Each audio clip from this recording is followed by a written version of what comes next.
Welcome to Kenton's videos. Enjoy the video. In this video, I will explain how to make perfect macaron step by step.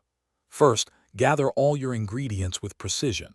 You'll need fine almond flour, powdered sugar, granulated sugar, and egg whites. It's crucial that everything is at room temperature for the best results. Also, prepare your baking sheets with parchment paper and a macaron template. This careful preparation is the foundation for achieving those beautiful, consistent shells you desire. Next, we focus on the meringue, which is the heart of your macaron. Start by whipping your egg whites until they are foamy.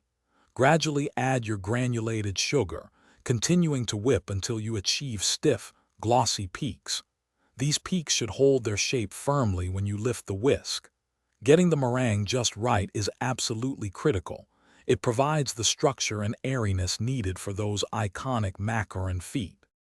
Now comes the macaronage, a delicate but essential step. Gently fold your sifted dry ingredients into the meringue using a spatula.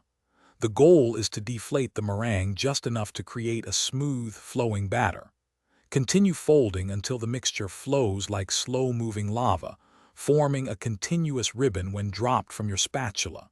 Be careful not to overmix, as this can result in flat, hollow shells. Finally, it's time for piping, resting, and baking. Pipe uniform circles onto your prepared baking sheets.